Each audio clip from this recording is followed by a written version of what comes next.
Javier De Leon, shout out din po sa iyo. Ito yung si Berador.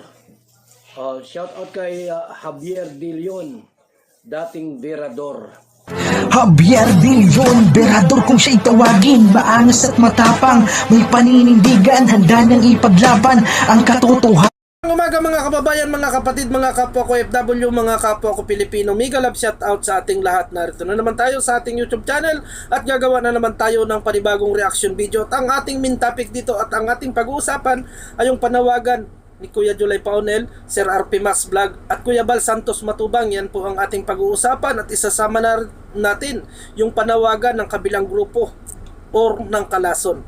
Yan po ang ating main topic. Pero bago natin puntahan ang ating main topic, ay i-shoutout muna kay Kuya Bal Santos Matubang, Ate Edna, Kalinga Prab, at sa lahat ng mga viewers. At shoutout ko na rin itong si Mr. and Mrs. Aljumel. Maraming salamat sa inyo. At shoutout ko na rin itong si Inday Ilongga Channel sa patuloy na pagbibigay ng ayuda dito kay Rams Atagak. Maraming salamat.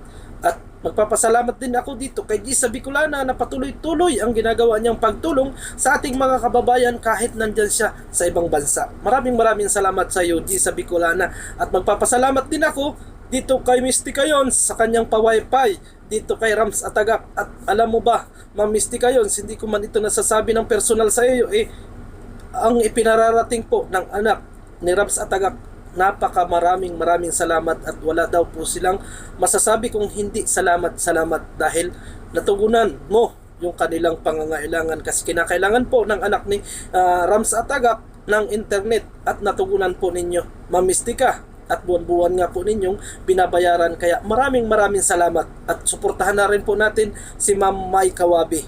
Mega love shout out po sa iyo, Ma'am, at Marabal Mix TV. Mega love shout out sa inyo. Ngayon pumunta na tayo sa ating main topic. Kung kagabi nanawagan si Sir Julay Paunel at RP Max Vlog na wag na nating patulan o wag na nating sagutin yung mga aligasyon sa atin. Alam ninyo mga kapatid, mga kababayan, nung kabilang linggo lang ay nanawagan ang ating founder ng COOS. Itong dalawa na to ay nanawagan. At agad naman ito ay tinugunan ng mga karipa. Totally, ipapaliwanag ko lang Isang linggo talaga na hindi bumabanat ang mga karipa. Sa dami ng reaktor ng karipa, sa totoo lang, ilan lang naman talaga yung sumasagot sa mga isyu. Ngayon, napuno na itong mga taga-karipa. Kasi napakarami kasi ng mga banat sa kanila kung ano-ano ang mga paratang dito sa Kalingap. Kaya hindi siguro nila nakontrol yung kanilang mga galit at nagsalita na rin. Ngayon nga, nagkaroon na uli ng kagulo at nanawagan uli si Sir Julay Paunel at RP Max Vlog at Kuya Bal Santos Matubang. Ito naman po ay kaagad na inaksyonan ng ilan sa ating mga reaktor o sa kapwa natin officer. Kaagad po sila ay nagsabing done. Hindi na po uupak o hindi na makikipagrebatal ang ating mga karipa members at mga karipa officer. Agad po ay sumasagot at kaagad po ay nagpapalo sa mga roles itong karipa. Sa totoo lang, hindi po ako sa nagyayabang at hindi ko po ipinagtatanggol ang karipa. Kapag sinabi po ni Kuya Bal Santos Matubang, Sir RP Max Vlog at Julay Paunel na itigil ang issue, itigil ang pakipagrebatal, totally stop po ang mga karipa. Stop po. Ngayon dun sa panawagan naman ng kabilang grupo na kalason.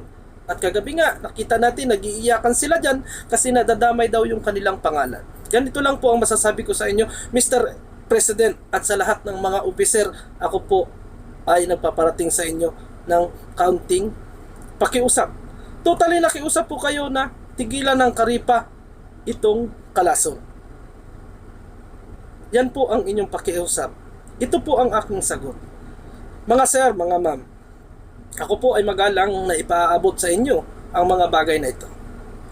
Dapat po kasi mga ma'am, kung gusto ninyo ng katahimikan at gusto ninyo ng kapayapaan, ay tingnan din po natin ang mga ginagawang achievement ng ating mga kapwa reaktor.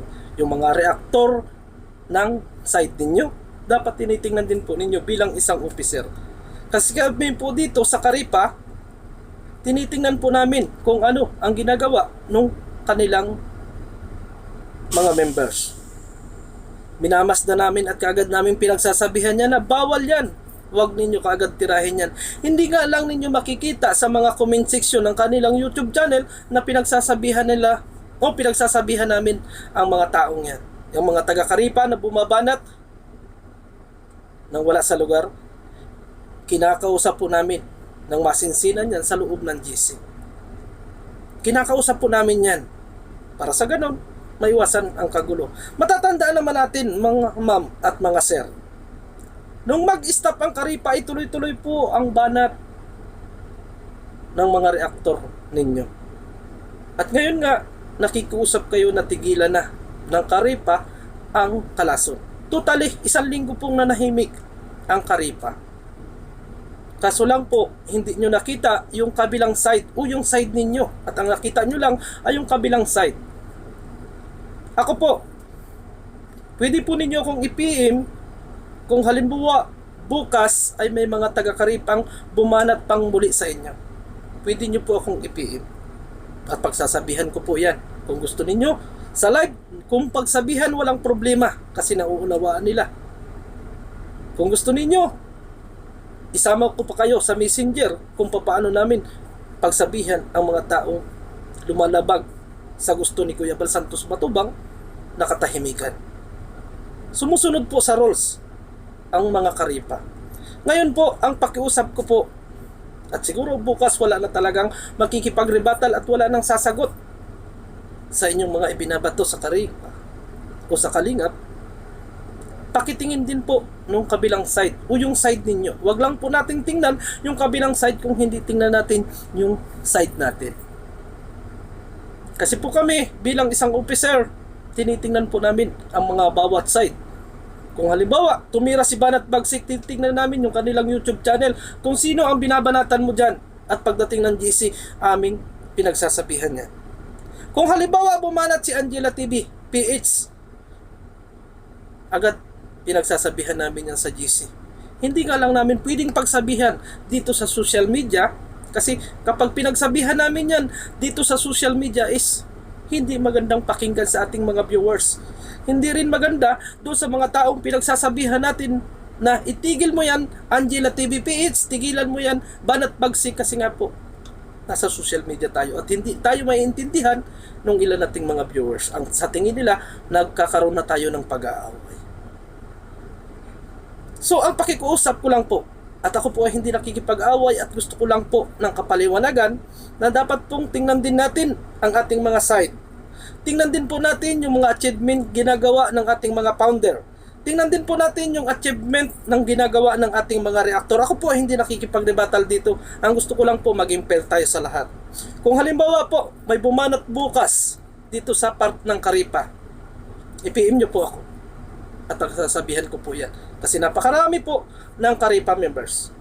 O Karipa reactor. Napakarami po niyan. Ngayon, kung meron pang isang tao o isang reaktor na bumanat uli sa inyo, pwede nyo po akong i-PM.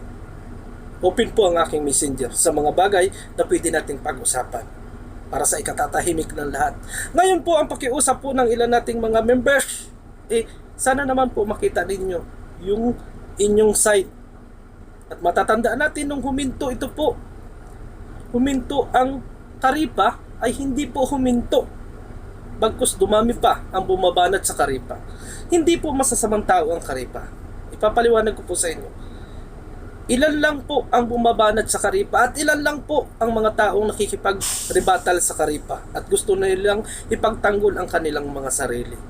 Kaya gusto natin ng katahimikan at sa inyong mga panawagan na nadadala na nga ang inyong pangalan dito sa social media, tingnan din po natin yung mga side ng ating mga reaktor, yung side ng ating mga founder, kung ano ba ang ginagawa nila sa inyong mga channel.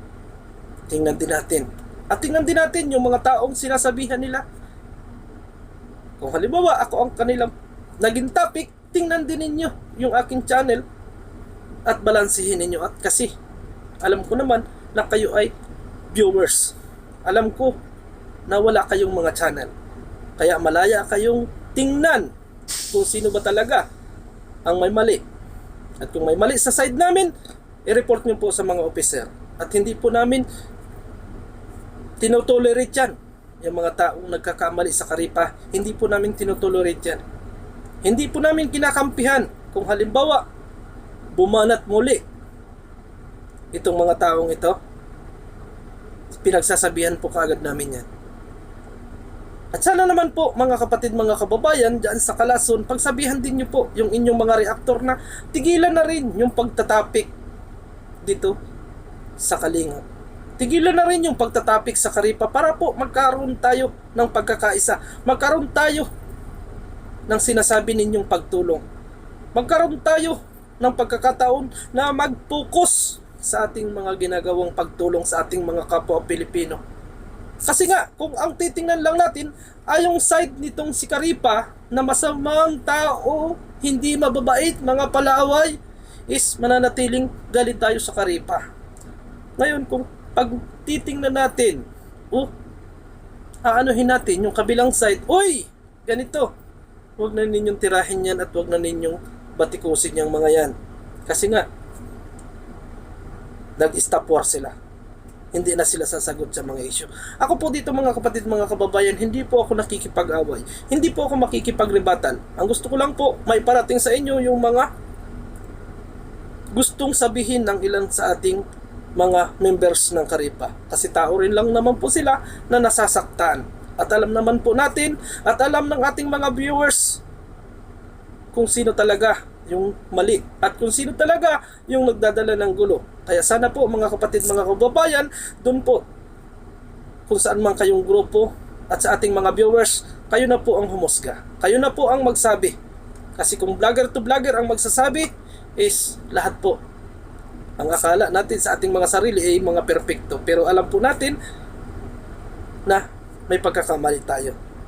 Kaya sana po tingnan din natin yung kabilang side. Huwag nating tingnan yung kabilang side lang.